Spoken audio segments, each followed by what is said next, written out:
चलिए ध्यान दें, पिछले क्लास ज्योग्राफी में हम लोग चल रहे थे, अक्षांश लैटिट्यूड पूरा हम लोग देख चुके थे। एक दो क्वेश्चन लैटिट्यूड से बनाते हैं और फिर उसके बाद आज हम लोग लॉन्गिट्यूड पढ़ेंगे, देशांतर। क्वेश्चन लिखे,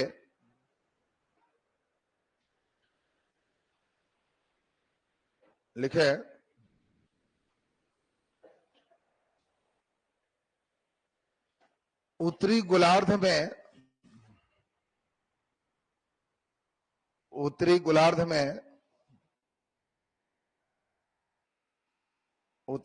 में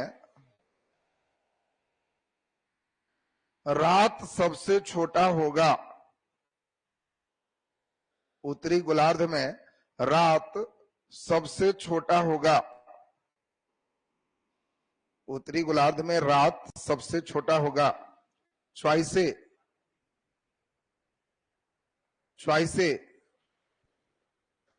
जून के पहले पखवाड़े में,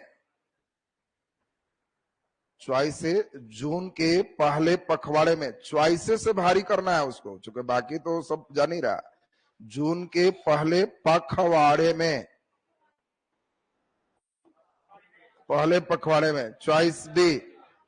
चॉइस बी लिखे हैं। दिसंबर के पहले पखवाड़े में, दिसंबर के पहले पखवाड़े में। सी, जून के अंतिम पखवाड़े में, जून के अंतिम पखवाड़े में।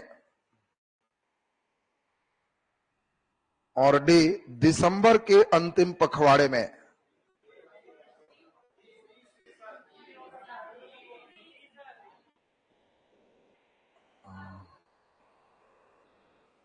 सप्ताह नहीं जानते हो तुम? सप्ताह कितना दिन के? 7 दिन के। तो पखवाड़ा 15 दिन के। काई लोग का टावर है रे। सप्ताह रहेगा तो 7 दिन का चलेगा और पखवाड़ा रहेगा तो 15 दिन का चलेगा। तो ये 2 पखवाड़ा चल रहा है हमेशा, किसी मंथ में 2 पखवाड़ा है। 15 के पहले तो प्रथम पखवाड़ा में, 15 से 30 है तो अंतिम पखवाड़ा में। अब सुनेगा, यह क्वेश्चन यूपीएससी ने पूछा था। ये क्वेश्चन यूपीएससी का पूछा हुआ है। क्वेश्चन बैंक लाएंगे तो तुम देखोगे तो मुस्कुराओगे कि अरे तो बड़ा चटनी क्वेश्चन दिया था, यूपीएससी में पूछा हुआ क्वेश्चन। तो अब हम समझते हैं पहले क्वेश्चन क्या कह रहा है, जो पढ़ो। दक्षिणी गोलार्ध की उत्तरी गोलार्ध? उत्तरी गोलार्ध। बोलो, क्वेश्चन है रात छोटा तो दिन बड़ा 21 जून को होता है, याद है सबको? तो जून के पहला पखवाड़ा की अंतिम पखवाड़ा 15 के बाद वाला, और इसलिए सही आंसर सी। ये भी देख लो कितना बढ़िया दिया, 21 जून नहीं पूछ करके पखवाड़ा में दे दी। डर इस बात का है कि सप्ताह में न दे देगा जून के प्रथम सप्ताह में, जून के द्वितीय सप्ताह में, जून के तृतीय सप्ताह में और जून के चौथे सप्ताह में। क्या होगा रे? तृतीय। हाँ, तो चौथा नहीं भाग जाना, तृतीय में ही 21 लास्ट करेगा। सातया 21 जा रहा है, हम समझ रहे थे कहीं नालायक चौथा में भाग रहा है। तो इससे हाँ ध्यान दीजिए। तो आपको इसमें सप्ताह पे दे सकता है, जान के 21 को दूसरे पहेली पे दे सकता है। चॉइस पे मेन ध्यान रखना है कि उस पर बढ़िया से क्या कह रहा है। तो चलिए, बहुत बढ़िया अक्षांश आप लोग का एकदम फिट है। अब सभी लोग कलम रखिए और आज का क्लास खूब बढ़िया से सुनिए। क्लास को एकदम बढ़िया से सुनना है, क्योंकि आपको जो क्वेश्चन देंगे वो कंप्लीट क्लास पे ही है, कितना अच्छा से समझे हो। सोचे थे आज खत्म करेंगे, लेकिन आज नहीं खत्म करेंगे, अभी आज एक दिन और डिटेल इसका चले। क्वेश्चन इसमें जितना पढ़ोगे उतना ही अच्छा है। अब इतना के बाद तुम्हें लगता है कि बीपीएससी अक्षांश देशांतर गलती से भी पूछेगा तो तुम फंसोगे? कुछ भी पूछेगा तो नहीं फंसोगे। कुछ भी कितनों घुमा दे तो तुमको सोचने आ गया। सोचने जिस बच्चे को आ गया वो फिट हो गया, वो लड़के को डर नहीं है। तो चलिए ध्यान से सुनिए। हम लोग पिछले क्लास में जो देखे, ये पृथ्वी है। अगर पृथ्वी को इस तरह से काट दे ठीक बीच में, तो ये लॉन्ग से कटा है, इसको लॉन्गिट्यूड कहते हैं, और इसी को हम लोग देशांतर कहते हैं। यही देशांतर है। और ठीक बीच से जब काट देंगे तो पृथ्वी दो भागों में कट गया, और दो भागों में जब कट गया तो ये देखो फिर गोला दो भागों में हट गया। इधर वाले को हम लोग पूर्वी गोलार्ध कहेंगे, गोला का पूर्वी भाग है, और इसको हम लोग पश्चिमी गोलार्ध कहेंगे।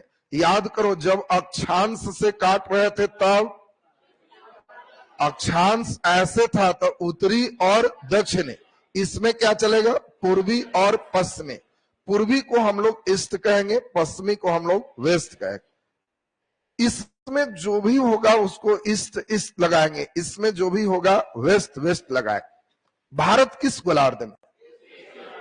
तो भारत हमारा ऐसे बनाए थे तो उत्तरी गोलार्ध में। अब बताओ उत्तरी गोलार्ध में, और ये अब पूर्वी में होगा कि पश्चिमी में होगा? तो ये पूर्वी में होगा। जान के बीपीएससी बदमाशी क्या करेगा, भारत स्थित है एक उत्तरी गोलार्ध में, दो दक्षिणी गोलार्ध में, तीन पूर्वी गोलार्ध में। चॉइस से 1 2 1 3, केवल एक। अब लड़के क्या है, एक गो में खुश हो जाता है कि लड़ गया, भारत उत्तरी गोलार्ध है, केवल एक। यहां पूर्वी भी तो मारेगा, पूरब का हिस्सा देशांतर तरफ से, अक्षांश के तरफ से ऊपर हो, और इसीलिए भारत का पोजीशन हम लोग यहां पे बना दिए।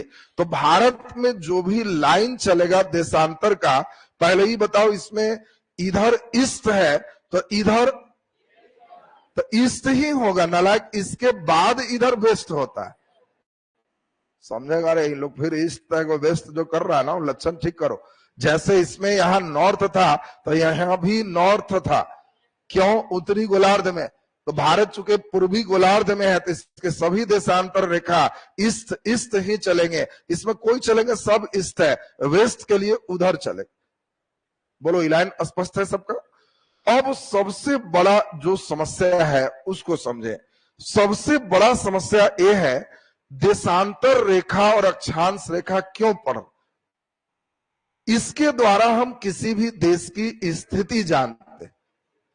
जैसे इस क्लासरूम में हम मान लो कि खड़ा हो जाओ तुम, ऑनलाइन वाले मान लो नहीं भी देख रहा है तो हम पोजीशन तुमको समझा दें। एक को खड़ा किए हैं और दूसरे बेंच पर किनारे बैठे, हम कहें कि कहां बैठे हैं, तो अगर कोई बच्चे ऐसे ऐसे कह रहा है कि दूसरा बेंच पर है, तो ये अक्षांश है कि देशांतर? अक्षांश। हम कहेंगे दूसरा बेंच पर है तो अक्षांश हो गया, लेकिन क्या हम दूसरा बेंच बोलने से वहां तक पहुंच गए? नहीं। अब ऐसे ऐसे चलेंगे, यही खड़ा खड़ा देशांतर। अब हम कहेंगे कि 4 उधर बैठा है, 5 कहेंगे कि दूसरा बेंच 5वां नंबर, तो एकदम वहां पहुंच जाएंगे, क्योंकि पहला नंबर, दूसरा नंबर, तीसरा नंबर, चौथा नंबर, 5वां नंबर। ये जो खड़ा देख रहे हैं ये उस बेंच पे चल रहे हैं रे नालायक। तो 4 गो देख है, यहां तो 3 गो सबसे पिछलका देख रहा था। अब कंडीशन को समझेंगे तो यहां बैठ जाइए। अब हम लोग देखें कि किसी का पोजीशन बताने के लिए सिर्फ एक लाइन काफी है कि दो तरफ से। इसीलिए अगर मान लो हम भारत यहां बनाए तो पूछे कि वर्ल्ड में कहां पे, तो हमने कहा कि देखो इतना से इतना, तो क्या भारत पहुंच गए? नहीं। इतना से इतना में और भी तो कोई हो सकता है, तो फिर कहे इतना से इतना, तो अब लॉक हो गए, क्योंकि अब इधर और इधर जब पैक किए तो अब दूसरा कोई देश यहां नहीं आएगा। और इसीलिए जो ऐसे वाला पोजीशन है वो देशांतर, और जो ऐसे वाला पोजीशन है वो अक्षांश। यानी किसी भी देश की स्थिति को बताने के लिए हमें अक्षांशीय रेखा और देशांतरीय रेखा दोनों की आवश्यकता होती। ये लाइन स्पष्ट हो गया सबका? दूसरा, देशांतर मुख्य उद्देश्य हम लोग समय के लिए करते हैं, और अक्षांश का मुख्य उद्देश्य उसके जलवायु के लिए करते हैं। दोनों में देखो डिफरेंस है। हम लोग पिछले क्लास अक्षांश पढ़े तो उसके द्वारा हम लोग जलवायु देखे, गर्म होगा, ठंडा होगा, ये अक्षांश से पता चलता है। देशांतर से गर्म होगा, ठंडा होगा, हम लोग को इससे मतलब नहीं। देशांतर रेखाएं समय को बताते हैं। तो क्वेश्चन देगा, समय को ज्ञात करने के लिए अक्षांशीय रेखा है कि देशांतरीय रेखा? देशांतरीय रेखा है। लेकिन जलवायु को जानने के लिए अक्षांशीय रेखा। बोलो, क्लियर है सबका? दो अक्षांश रेखा के बीच के भाग को दो अक्षांश रेखा के बीच के भाग को कटिबंध कहते हैं, पिछले दिन ही समझाया है। दो देशांतर रेखा के बीच के भाग को गोरे कहते हैं। दोनों एक साथ एकदम दिमाग में सब बैठाते जाएगा, पूरे स्टेप बैठना चाहिए। दो अक्षांशीय रेखा के बीच के भाग को कटिबंध कहते, दो देशांतरीय रेखा के बीच के भाग को गोरे कहते। दो अक्षांशीय रेखा के बीच की दूरी 111 किलोमीटर है, दो देशांतर रेखा के भी बीच की दूरी 111.2 किलोमीटर है, दोनों वही। तो आपको दो देशांतर रेखा के भी बीच की दूरी, दो अक्षांशीय रेखा के बीच की दूरी भी समझ गए। अब यहां से स्टेप अब बढ़ने जा रहा है, खूब बढ़िया से अब ध्यान। सबसे इंपॉर्टेंट हम कहें कि पृथ्वी में सबसे बीच का खड़ा लाइन कौन? तो ये टफ है, बहुत मुश्किल है। अभी तुम इसीलिए समझ पा रहे हो कि सर ये होगा क्योंकि तुम इसको 2D में देख। कल्पना करो 3D का एक ग्लोब लाए और तुमको कहे इसमें बीच में कौन, तुमको एक बैलून फुला के दे दे और कहे कि एकदम ठीक बीच में जो लाइन है उस पर चिन्ह लगाओ, तो कहां से? अरे कहां ध्रुव से चलाए हम? देखो उसको बोलो ले आएगा, ग्लोब होगा। ग्लोब लाते हैं तुमको ध्रुव से हम पतंग खिंचवाते हैं, कदो ग्लोब होगा। अब ध्यान दीजिए, सबसे टफ काम समझो, नहीं तो कई लड़का 0 डिग्री, तो 0 डिग्री कैसे खींच देगा? ई वाला तो ठीक है, जितना उत्तर उतना दक्षिण, तो ये ठीक है, ये चल जाएगा। लेकिन खड़ा में बीच कहा, ये बहुत टफ काम। क्योंकि कैसे टफ है, ग्लोब अभी लाएंगे तब समझ में आएगा 0 डिग्री कहां से। ये जब तक नहीं हम लोग समझेंगे तब तक आगे का स्टेप ही नहीं चलेगा, क्योंकि पृथ्वी का ठीक बीच बनाना बहुत मुश्किल काम होता है। अब देखिए ग्लोब आ गया है, अब देखो जस्ट अभी क्वेश्चन दे रहे हैं। अब कौन तुम था ना, आओ इधर, यहां आओ। चलिए एक आ रहे हैं पहलवान जी, देखिए इनको। एक बात समझो, अक्षांश रेखा तो ठीक बीच निकल गया है, जितना दूरी ऊपर उतने दूरी नीचे। इसमें तुम बताओ खड़ा में ठीक बीच में कहा? तुम कहेगा यहां, हम कहेंगे कि ना यहां ठीक बीच, हम कहेंगे ना ई वाला ठीक बीच। तू बताओ ठीक बीच कहा? ये अभी बोला था कि जी सेंटर से, अभी देखो सेंटर से दोनों ध्रुव के खींच दो, तुम अपना लाइन खींचो, कहां पर तुम कह रहा है ठीक बीच होगा? यहां से तुम सोच रहा ठीक बीच होगा, हम कह रहे हैं कि अच्छा ठीक है, यहां से हम इसको फाड़ दें, यहां से फाड़ दें तो दो पूर्वी पश्चिमी गोलार्ध तो मिल जाएगा। क्या हम यहां से और यहां से फाड़ेंगे तो नहीं मिलेगा? तो ठीक बीच यही कैसे, यहां नहीं हो जाएगा? अरे ठीक बीच का मतलब वहां से फाड़ दें तो दो भाग में अलग हो जाना चाहिए। ये कह रहा है कि जी यहां, अब बताओ ना, हमें इसे घुमा दी, कहां बीच है? सेंटर से तुम जो कह रहा, बोलो सेंटर कहां? पता चल रहा है? नहीं पता चल रहा। अच्छा चलो बैठ जाओ, चलिए बैठ जाइए, ध्यान दीजिए। इसमें सुनेगा, बहुत इंपॉर्टेंट बात समझा रहा है। कोई लड़का 0 डिग्री का मतलब समझता है ये ऐसे खींच दी। तुम ही बताओ हम कहां से इस पर लाइन खींच दें, ये दो भाग में बढ़ जाए, तो कहीं से खींचेंगे तो संभव। हम कहीं से इसको दो भाग में फाड़ दें, यहां से कर दें, हम इसको और घुमा करके यहां से कर दें, तो क्या नहीं संभव है? होगा।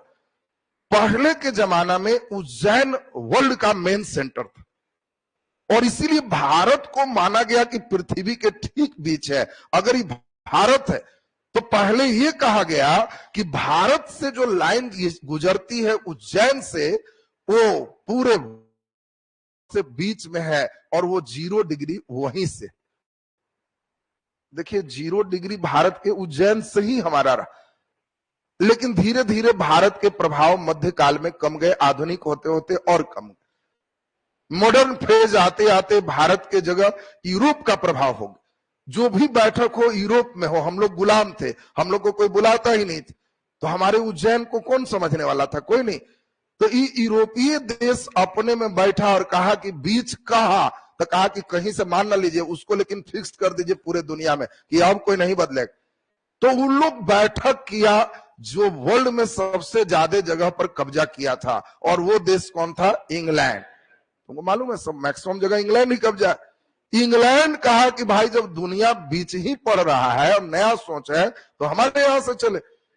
तो इंग्लैंड में कहा गया कि पूरे पृथ्वी पर इंग्लैंड जो है वो बीच में। ये नहीं समझना कि सही में बीच में है, कहीं मान लेते तो वही बीच में, लेकिन हम लोग चूंकि उस बैठक में तय कर लिए कि वही बीच है, तो सब वही बीच समझ लिए। ये इंग्लैंड है, यहीं से अब तुलना करें। अगर हमारा इंग्लैंड नहीं माना रहता तो हम बनाते कि देखो ये बीच में भारत है, यहां से 0 डिग्री, बाकी ईस्ट वेस्ट। फिर पूछते कि इंग्लैंड ईस्ट की वेस्ट, तो वेस्ट, ये भी सही था।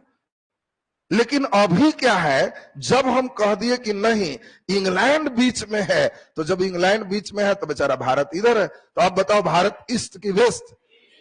ईस्ट है। कारण क्लियर है सबका। अब इंग्लैंड कहा कि भाई देखिए भूगोल की बात, तो हमारे यहां एक वेधशाला है जिससे भूगोल का पूरे हम वहां से दूरबीन वगैरह से देखते, और वो मेरा एक जगह है ग्रीनविच। इसीलिए कल्पना कर लीजिए कि ग्रीनविच के सिद्ध में वर्ल्ड बीच से 2 भाग में बट रहा, और इसीलिए इसको 0 डिग्री देशांतर कहा गया, और कहा गया कि चूंकि ग्रीनविच से जाती है इसीलिए इस रेखा को ग्रीनविच रेखा कहेंगे। बोलो ये ग्रीनविच रेखा का मतलब क्लियर हुआ सबको? ग्रीनविच क्या है? इंग्लैंड का एक वेधशाला है, और इसीलिए इंग्लैंड के वेधशाला के नाम पर इसका नाम ग्रीनविच रेखा। अब अभी के दुनिया में हम लोगों को पूरे वर्ल्ड में सारे बच्चे को यही समझना है कि पृथ्वी का ठीक बीच का जो पॉइंट है वो इंग्लैंड है। क्या इस पॉइंट को हम दूसरे जगह मान सकते थे? मान सकते थे। क्या ये बदल सकता है? कभी बैठक में बदल भी सकता है। बात समझिए, परमानेंट चीज नहीं है। दुनिया का ठीक बीच सेंटर बदल सकता है। जैसे अभी तुमको हम समझाए, तुमको एक फुटबॉल दे, छोड़ दो खाने पीने वाला, सोचो एगो संतरा दे कहे बीचे बीच 2 भाग में काट दो, एगो सेव दे कहे बीचे बीच 2 भाग में काटो, कहां से काटोगे? तो कहीं से काट दोगे तो 2 हो गया। अभी थोड़े उसमें तुम खोजेगा कि सेंटर कहाँ है 2 भाग में कटना, और कहीं से उड़ा दिया, कहेगा लीजिए 2 भाग हो गए, एक पूर्वी एक पश्चिमी। वही पार्ट हमारा है। तो इसमें यही इंग्लैंड से चले, इधर वाला ईस्ट है। अब बहुत बढ़िया से सीखेगा, ये जो हम चले तो उत्तरी ध्रुव और दक्षिणी ध्रुव को मिलाना, तो इसको हम लोग 1 डिग्री ईस्ट कहे। इधर चले तब 1 डिग्री वेस्ट कहे। नहीं समझा बात? फिर इधर चले तब बोलो आगे 2 डिग्री ईस्ट। इसी प्रकार 20 डिग्री ईस्ट, 30 डिग्री ईस्ट करते करते जब आधा होगा तो 180 डिग्री ईस्ट होगा। कोई चीज पर आधा खींच देंगे तो 180 डिग्री नहीं हो गया। ठीक उसी प्रकार 1 degree, 2 degree west, 50 degree west, 80 degree west, इसी तरह करते करते 180 डिग्री वेस्ट हो जाएगा। अब ये बात बढ़िया से समझना है, देशांतर अक्षांश रेखा में तुमको याद है 90 और 90 चल रहा है, लेकिन जब हम देशांतर में चल रहे हैं तो 180 इधर और 180 उधर चले। और इसीलिए हम लोगों को समझना है कि देशांतर रेखा, अब बताओ इसके बीच का भाग गोरे है, समय के लिए प्रयोग करते हैं। देशांतर रेखा और अक्षांश रेखा में आपको याद होगा जैसे जैसे ऊपर जा रहे थे अक्षांशीय रेखा छोटी हो जा रही थी। देशांतर में भी ठीक बीच में बताओ दूरी कम होगा कि ज्यादा? ज्यादा। लेकिन जैसे जैसे ऊपर जाएंगे बढ़ेगा कि घटेगा? घटेगा। बहुत बढ़िया से सीखना है, कॉन्सेप्ट नहीं रखे रहेगा तो तुमको कहीं क्वेश्चन में गलता है। इस बात को फिर से समझो, देशांतर रेखा ध्रुवों पर जाके मिल जाती है, वहां दूरी 0। देशांतर रेखा ध्रुव पर कोई डिस्टेंस में नहीं है, सब मिल गया। जैसे जैसे विषुवत के पास आए दूरी ज्यादा है, फिर नीचे खत्म होगी। अब तुमसे क्वेश्चन क्या करता है, यूपीएससी इसी बात को कैसे पूछेगा? यूपीएससी कहेगा, देखो क्वेश्चन को खूब बढ़िया से समझना। यूपीएससी कहेगा कि यदि भारत जहां वर्तमान समय में है उसे यदि वहां से हटाकर यदि हम ध्रुव के पास ले जाएं तो इससे गुजरने वाले देशांतर रेखा की संख्या से घट जाएगा, बढ़ जाएगा, वही रहेगा। देख रहा कैसे भेज रहा है? फिर से सुनेगा, यहां पर ही रूस है। क्वेश्चन देगा यदि रूस को भारत के जगह रखा जाता तो चॉइसे अभी जितना उससे देशांतर रेखा गुजर रहा है उसमें कमी आ जाती। बी, देशांतर रेखा की संख्या में कोई बदलाव नहीं होगा। और सी, उसमें वृद्धि होगी। क्वेश्चन हमेशा यूपीएससी या बीपीएससी में काल्पनिक स्तर का पूछेगा, खाली ई वाला बच्चा ऐसा नहीं कि ऊपर जाके मिल गया, यहां जाके ज्यादा हो गया। ये सब तो एक पहला कख गग। उसके बाद की दुनिया तुम्हारी ठीक होनी चाहिए कि इसको टांग के यहां ले जाएंगे तब टंगा नहीं जाएंगे। सोचेंगे कि क्या कोई चीज अब बताओ भारत को टांग के ऊपर ले, तो जितना बड़ा भारत है उतना जगह तो छेकेगा, कहीं रहे। अब उतने जगह छेकेगा तो ऊपर में उसमें कम देशांतर रेखा जाएगा कि ज्यादा? ज्यादा जाएगा, क्योंकि ऊपर में देशांतर रेखाएं की दूरी कम होती है। अगर हम इसको विषुवत रेखा पर ले आएंगे तो ज्यादा जाएगा कि कम? कम। क्वेश्चन देगा भारत से कर्क रेखा गुजरती है, कल्पना करें यदि भारत से विषुवत रेखा गुजरती तो ऐसे अक्षांशीय रेखा की संख्या में कमी आती। बी, अक्षांशीय रेखा की संख्या में वृद्धि होती। कमी आएगी कि वृद्धि होगी? कमी आएगी। लड़का क्या करेगा? ई से ई जा रहा था, अक्षांश से क्या लेना देना, मार दिया। जबकि पोजीशन एकदम पूरे बढ़िया से आपको सीखना। तो पहले ये बताओ, ये देशांतर, अरे अक्षांश रेखा यहां भारत है तो यहां से कर्क रेखा गुजर रही। जब भारत से ये वाला रेखा गुजरेगी तो यहां अक्षांश देशांतर रेखा बढ़ेगा कि घट जाएगा? घट जाएगा, क्योंकि यहां देशांतर रेखा की बात करें तो देशांतर रेखा घट जाएगा। अब इसमें बहुत इंपॉर्टेंट पार्ट को हम लोग समझे, यहां से स्टेप को फिर आगे बढ़ा रहा है, सुनते जाना है को बढ़िया से। यही स्टेप समझो, यहां हमने किया 0 डिग्री। भारत का पोजीशन ईस्ट में है कि वेस्ट? ईस्ट में है। भारत हमारा यहां है। अब जो लड़के हमारे साथ बढ़िया से ध्यान दोगे, यहां से भारत का ये लाइन जो टच किया, यहीं से देशांतर शुरू होगी। इसी को हम लोग 68 डिग्री 7 मिनट के नाम से जानते हैं। बोलो ईस्ट की वेस्ट? ईस्ट हो गया।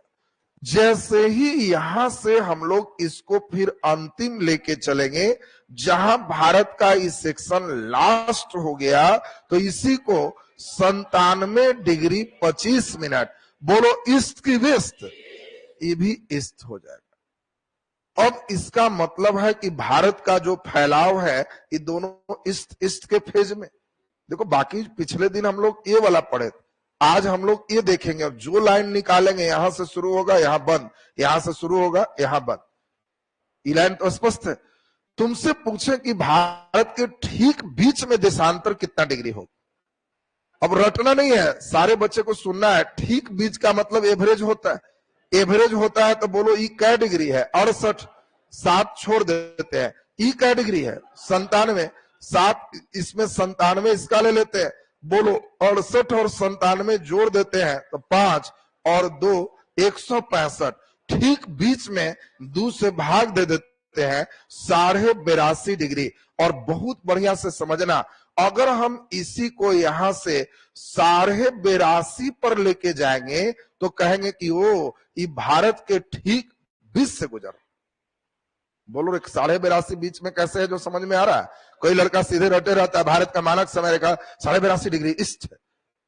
कैसे है जो धीरे धीरे वक्त पर भी आएंगे। पहले ये बताओ कि बीच निकालने आया कि नहीं आया? दोनों को केवल जोड़ दिए, दूसरे भाग मारे तो बीच से निकल गए। अब यहां से हम लोगों को दूसरा स्टेप फिर शुरू हो रहा। एक एक चीज देशांतर के बाद आप बहुत बढ़िया से समझ रहे हो। और बस अब हम लोग की बारी आ रही है, सबसे बेसिक बारी। ये देखो यहां पर हमने 0 डिग्री मान लिया, ये इंग्लैंड का ग्रीनविच।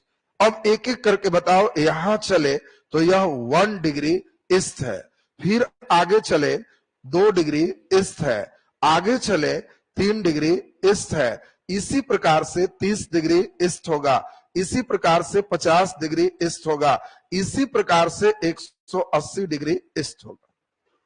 ऐसा चलेगा। इस साइड में चलेंगे तो जल्दी जल्दी बताओ, 1 डिग्री वेस्ट, 2 डिग्री वेस्ट, इसी तरह 30 डिग्री वेस्ट, इसी तरह 80 डिग्री वेस्ट, इसी तरह से यहां भी 180 डिग्री वेस्ट।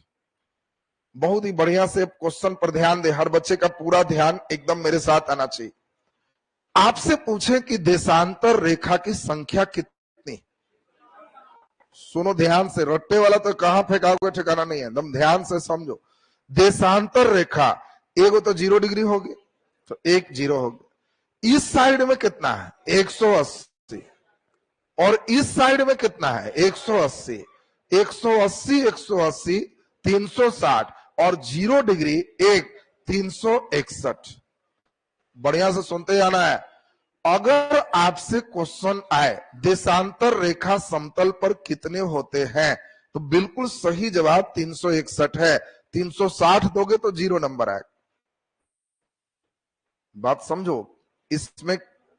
हाँ, 0 काउंट करना जरूरी है, ये भी एक रेखा है ना, तो काहे छोड़ देगा। हम क्या बोल रहे हैं अभी, समतल बोल रहे हैं ना, नालायक, तो काहे गोल कर रहा था। तुमको हम क्वेश्चन क्या दिए, देशांतर रेखा की संख्या समतल पर होते हैं, ये क्वेश्चन, तो तू टेढ़ काहे कर रहा। देशांतर रेखा समतल पर होते हैं, तो एकदम 361। लड़के हमारे एकदम रटे रहता है, ये 360, और क्या समतल और क्या ग्लोब, वो सब घर। अभी पहले ये समझोगे कि देशांतर रेखा की संख्या अगर क्वेश्चन में समतल देगा, अगर 2D देगा, तो ये हम समतल पर इसीलिए बनाए। समतल पर कभी भी देगा तो आपको समझना है कि संख्या 361 है, लेकिन समतल शब्द नहीं रहे पृथ्वी पर, ग्लोब पर, तब उस कंडीशन में 180 ईस्ट और 180 वेस्ट एक ही रेखा होने के कारण एक घट जाएगा और 360 सही आंसर। फिर से सुनेगा, इस बात को हम थोड़ा सा चाहते हैं कि आपके अंदर और कंसेप्ट आए, बढ़िया से सुनेगा। मान लो कि इंग्लैंड का ग्रीनविच हमने कहीं पे माना है, ये ठीक बीच है, मान लेते हैं ठीक बीच है, तो इसको भी बीच ही कर ले। ये ठीक बीच है, 0 डिग्री हमने मान ली। अब 0 डिग्री जब मान लिए, तो इधर 1 डिग्री ईस्ट, 2 डिग्री ईस्ट करते करते यहां आते आते 180 degree east, 1 degree west, 2 degree west, यहां आते आते 180 वेस्ट है। तो जहां पे 180 ईस्ट आया, वहीं पे 180 वेस्ट आया, तो 180 ईस्ट और 180 वेस्ट ये एक के लाइन है, खाली देखने में 2D में अलग।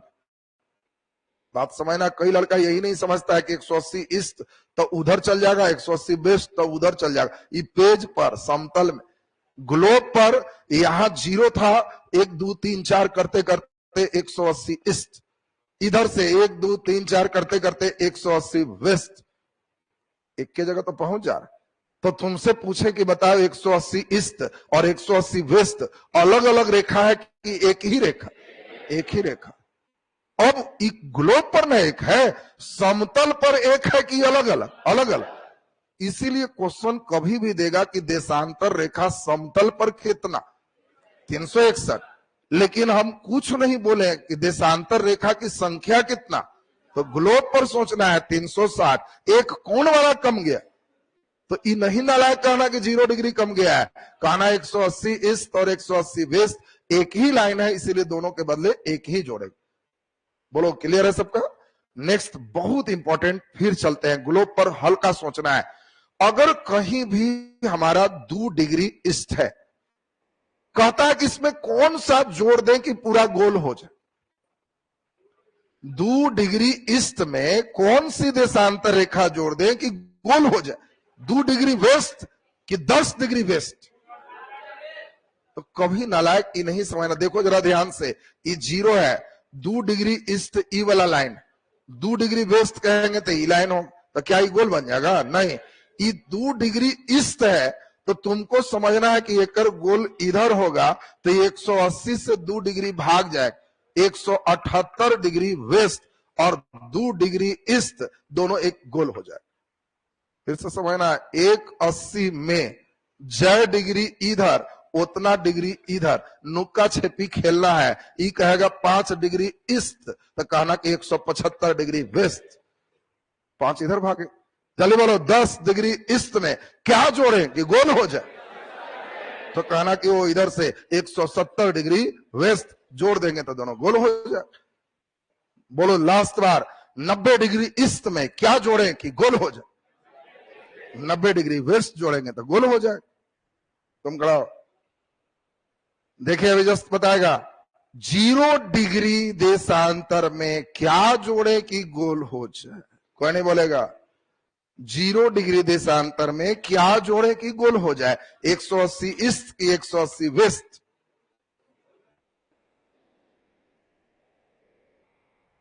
क्वेश्चन समझ रहा है समझा जी? 90 डिग्री जोड़ रहा है, ईस्ट और वेस्ट दोनों। बैठ जाइए, बिल्कुल सही है। 0 डिग्री में क्या जोड़े कि गोल हो जाए? तो 180 ईस्ट की वेस्ट, दोनों एक ही है। चॉइस दे देगा कि 0 डिग्री में क्या जोड़े कि गोल हो जाए। चॉइस है 180 degree east, B 180 degree west, C दोनों, और डी इनमें से कोई नहीं। लड़के कोई सोचता दोनों तो नहीं होगा, वो ईस्ट है वो वेस्ट, जबकि दोनों एक ही लाइन था। आंसर दोनों हो। बोलो जोड़ने आ गया सबको? गोल बनाने के लिए कभी भी देगा कि बताओ कितना डिग्री जोड़े कि गोल हो जाए, तो क्या ये गोल कर सकता है? समझा? एक दो पूछ ले, तुम कहो 4 डिग्री वेस्ट में क्या जोड़े कि गोल हो जाए? 4 डिग्री वेस्ट में क्या जोड़े कि गोल हो जाए? 176 डिग्री ईस्ट। बैठ जाइए, सही है ना? वेस्ट चले तो ईस्ट चलना है। 180 में इधर 4 गया तो 4 घटा देना है। बिल्कुल सही जवाब। तो अब तो ये बताओ, ये गोल बनाने वाला भी सिस्टम आपका पूरा हो गया। इसमें हम लोग ये भी समझ लिए कि देशांतर रेखा जैसे ही नीचे से ऊपर जाता है तो ध्रुव पर सट जाते। ये तो लाइन क्लियर है। अब लास्ट वन कंसेप्ट दिया जाएगा और इसी पर थोड़ा सा वर्क करवाएंगे, क्योंकि प्रश्न अब यहीं से ज्यादा इधर पूछ रहा है। अब पहले खूब बढ़िया से हमारे साथ सुनेगा। ये अब पहले हम रखेंगे, इसी का मेन काम है। पूरे पृथ्वी पर देशांतर रेखा की संख्या 360 डिग्री। पृथ्वी 360 डिग्री घूमने में 24 घंटे का समय लेते हैं। अगर इसमें 60 से गुना करें तो इतना मिनट का समय लेता है। बढ़िया से सीखना है। पृथ्वी 24 घंटा में एक चक्कर अक्ष पर घूम जाता है, तो 24 घंटा का मतलब 24 गुने 60 मिनट हो। इस एक चक्कर में उसका कितना डिग्री है? 360। एक डिग्री घूमने में 24 गुने 60 बटे 360, 0 से 0, 6 चौके 24, 4 मिनट। बस ये लाइन जिस बच्चे को समझ में आ गया, अब यहां की दुनिया समझो। ये कैसे आया जो समझ में आया तुमको ना? 360 डिग्री घूमने में 24 घंटा माने 24 गुने 60 मिनट, तो एक डिग्री घूमने में 4 मिनट। दिमाग में ये हमेशा बैठा लेना है कि जब हम 1 डिग्री बोलेंगे तो 4 मिनट होगा। 1 डिग्री तो 4 मिनट पृथ्वी अपने अक्ष पर घूमती। अब इसी से समय चलता है। पृथ्वी अब बताओ पूरब से पश्चिम घूमती है कि पश्चिम से पूरब? पश्चिम से पूरब। पश्चिम से पूरब घूमने के कारण पूरब में सूर्य पहले दिखता है और पश्चिम में बाद में। इसलिए अब गाड़ी जा रही है आगे, तो स्टेशन का पिछला हिस्सा आगे दिखेगा और अगला हिस्सा अंतिम में दिखेगा। नहीं समझा बात? तुम ट्रेन में बैठते हो तो चलते क्या देखते हो? रेलगाड़ी को कि स्टेशन को? अरे नालायक, रेलगाड़ी के चलते देखता है। सब तो गजब इंजीनियर। चलते क्या देखता है? और स्टेशन को। हम लोग स्टेशन चलते देखते हैं, देखता नहीं? बतियाते भी वैसा ही। कहां पहुंचे भाई जी? तो मुगल सराय पार हो रही है, अब पटना इतना देर में आ जाएगी। पटने आ जाएगी, आप बैठे रहे। ऐसा कोई बोलता है कि पटना पहुंच जाएंगे? नहीं, स्टेशन को चलाते हैं कि पार हो गई अब वो आ रही। तो अब ये जो देख रहा है कारण है कि हम लोग उसी को चलते पाते हैं। अब बताओ कोई प्लेटफॉर्म है, ए उसका अगला हिस्सा है, ए पिछला हिस्सा है, कोई ट्रेन आ रही है, तो अंतिम हिस्सा ही पहले भेंट हो गया, बाद का हिस्सा बाद में, इस शुरू का हिस्सा बाद में भेंट हुआ। सूर्य पूरब में इसीलिए है क्योंकि पश्चिम से पूरब पृथ्वी घूम रही, तो पहले हमेशा पूरब में होगा, बाद में हमेशा पश्चिम में होगा। और इसीलिए इस कंसेप्ट को लो, 0 डिग्री जो देख रहे, इसी से हम लोग को पूरा विश्व का समय देखना है। इसीलिए इस रेखा को हम लोग किस नाम से जानते? ये ग्रीनविच रेखा तो है ही, समय देखने में पूरे विश्व का मानक रेखा है। ये स्टैंडर्ड टाइम है और ग्रीनविच स्टैंडर्ड टाइम को जीएसटी कहते। अच्छा, जीएमटी कहते क्योंकि मेरिडियन है। अब ध्यान से समझना है, तो जीएमटी क्या है? इसी को हम लोग को समझना है कि जीएमटी समय कैसे देखेंगे। अब 2 मिनट का बस सॉफ्टवेयर है, जिसके अंदर लोड हो गया उनका क्लियर है। इससे इधर है तो ईस्ट है, तो सूर्य पहले इधर रहेगा, इसीलिए ई हमेशा आगे होगा, और इससे इधर होगा तो ये हमेशा पीछे होगा। अब ध्यान से समझना है आगे और पीछे क्या। कई लड़का तो ये नहीं समझ पाता कि सर ये टाइम यहां इतना बज रहा है तो वहां उतना बज रहा है, ऐसे कैसे हो रहा। देखो टाइम दो तरह का है। बाकी अन्य जीव जंतुओं के लिए जैविक समय जो ईश्वर ने दिया, ये जैविक टाइम क्या है। तो जैविक टाइम का मतलब है कि सूर्य दिख गया तब सवेरे हो गया, सूर्य गायब हो गया तो रात हो, ये हो गया। अब उन लोग के दिमाग में अपना उसी टाइप का घड़ी चलते रहता है। हम लोग के दिमाग में क्या है, घड़ी का एक मायने। जैसे हम ई बताओ, पृथ्वी अब घूम रही, अब जो यहां बज रहा है उतने यहां बजा दे, उतने यहां बजा दे, उतने यहां बजा दे, उतने यहां बजा दे। पूरे पृथ्वी पर कहें कि एक ही घड़ी रखो, और जब हम बोले कि 12 बज रहा है या 8 बज रहा है, तो सब दुनिया में 8 बजे। कई इंजीनियर साहब का भी मिजाज करता है, क्या सर यहाँ इतना तो वहां इतना, पूरे वर्ल्ड का घड़ी एक कर देते तो कितना अच्छा रहता। तो इससे खराबी क्या होती, हम लोग के अंदर एक फीलिंग नहीं आती कि 8 बजे का मतलब क्या है। जैसे अभी एक फीलिंग है कि सुबह के 8 बजे का मतलब है सूरज अभी जस्ट निकला होगा, एक फीलिंग है। और अगर तुम पूरे दुनिया का यही कर दोगे तो कहीं 8 बजे सूर्य अभी निकला होगा, किसी देश में दोपहर होगा 8 बजे, और किसी देश में 8 बजे आधी रात होगी, और किसी देश में 8 बजे कोई दूसरा तरह का माहौल होगा। अभी कम से कम एक चीज तो है कि कोई देश में हम बोल रहे हैं 8 बजे सुबह, तो कहेगा कि वो सुबह, तभी तो सूर्य उगा ही होगा। आपको आता है कि वहां के स्थानीय घड़ी में इतना, और उस समय 4 बजे संध्या, तो 4 बजे संध्या का सीन तुमको समझ में आ रहा। इसी चीज को तुमको जो समझा रहा है वो सुनेगा। 8 बजे मॉर्निंग का जो सीन है वो पहले ई लाइन पर भेंट होगा। इस पर अभी सीन नहीं है, अभी वहां 7 बजे वाला सीन चल रहा। 1 घंटा बाद मान लो ये इस सीन आएगा। यहां इंग्लैंड आते आते वो सीन उन लोग देर में आएगा, इधर जाएंगे तो और पीछे होगा, क्योंकि पृथ्वी घूम रही। इस सीन समझ में आ रहा है तुमको? इसका मतलब क्या हुआ, फिर से एक बार समझा रहे हैं तो बिल्कुल क्लियर होगा। मतलब कहता है, मान लो इंग्लैंड में 12 बजे दोपहर है, इंग्लैंड में 12 बजे दोपहर है, तो इस लाइन पर 30 डिग्री ईस्ट हम चल रहे हैं। क्या यहां दोपहर होगा कि शाम? शाम। तो क्या ये आदमी को 12 बजाएंगे कि लेट होगी? लेट होगी। ये आदमी 12 बजे दोपहर का आनंद पहले ही ले लिया, इसीलिए कह रहे हैं कि आगे।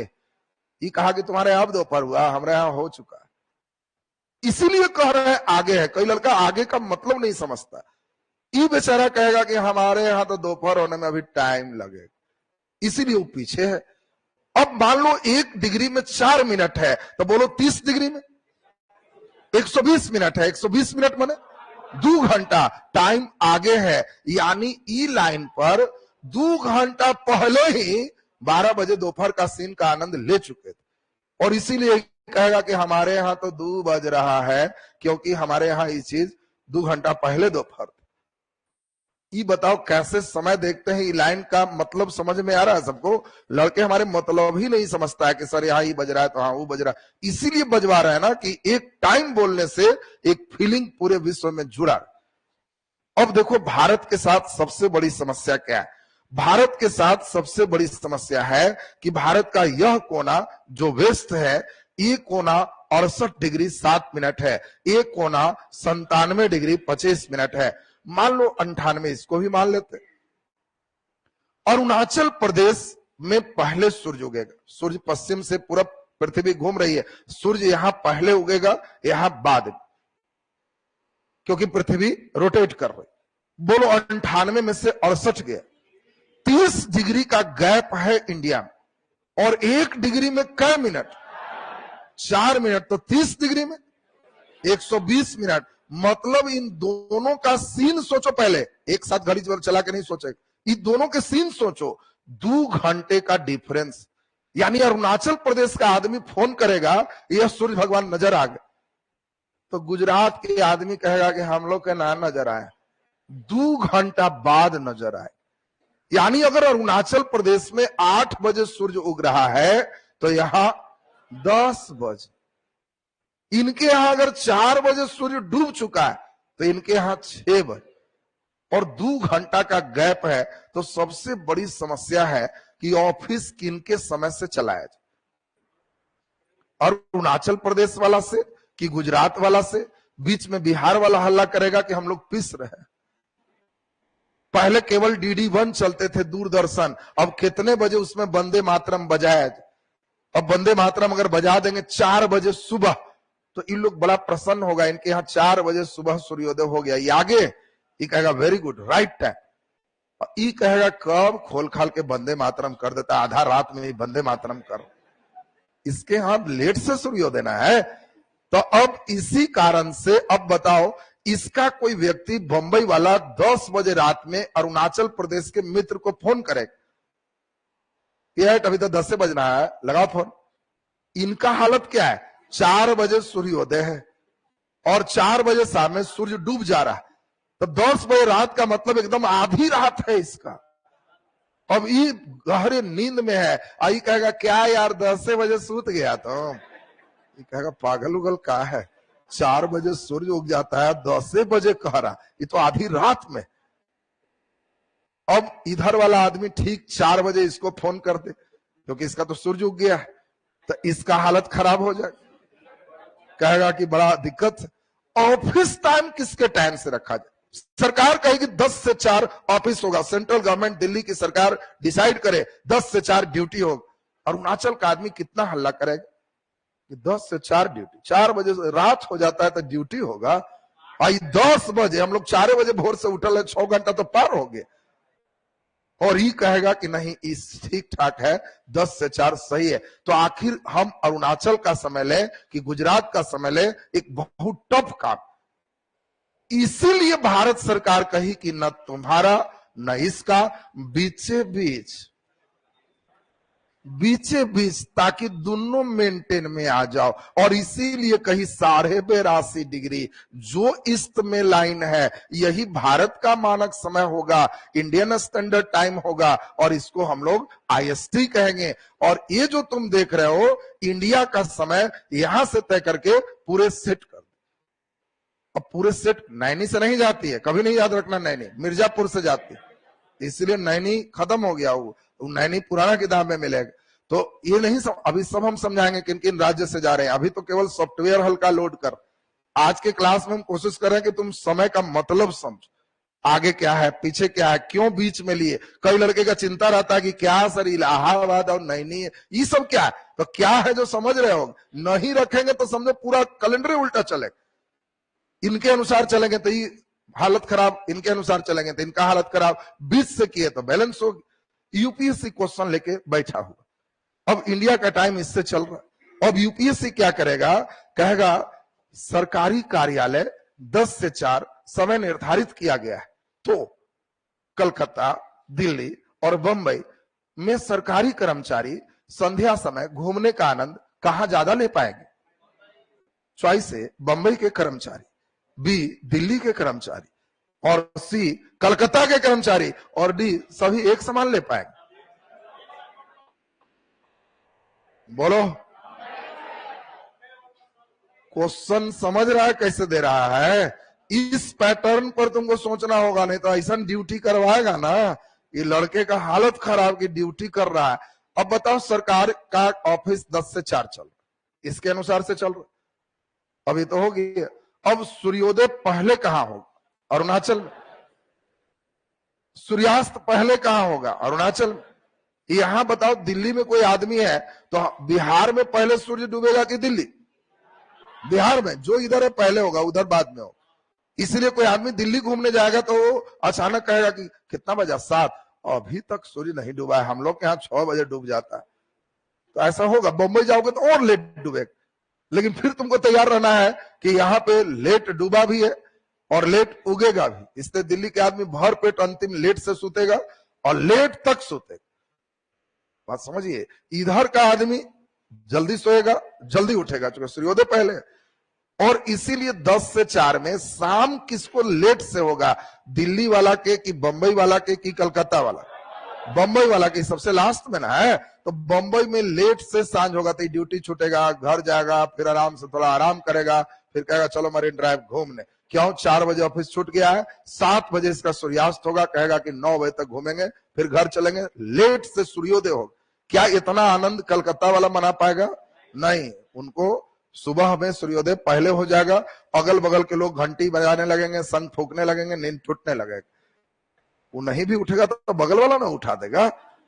अब इसमें सबसे इंपॉर्टेंट बात समझिए, यहां से टाइम पर अब हम लोग चले। कल के क्लास में तिथि रेखा, पूरे हम लोग समय रेखा और पूरे टाइम देखना कल सिखा देंगे। तो ये आज का क्लास समझ में आ गया सबको ना? कल इलेक्शन कंप्लीट रूप से खत्म करके नए सेक्शन की ओर चलेंगे।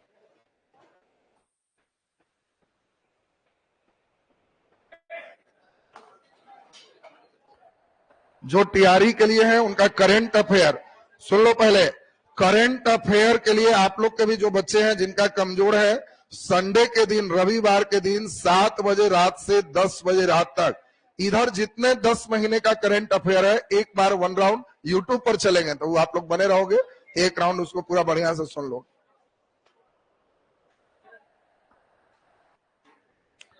पीडीएफ अपलोड हो रहा होगा, अगर पीडीएफ नहीं अपलोड होता है तो 7042386065 एक दिन उनको समय दोगे, चूंकि वो लिखते हैं, आज वाला कल या परसों तक हो जाना चाहिए। अगर नहीं होता है तो आप वहां से बात कर लो।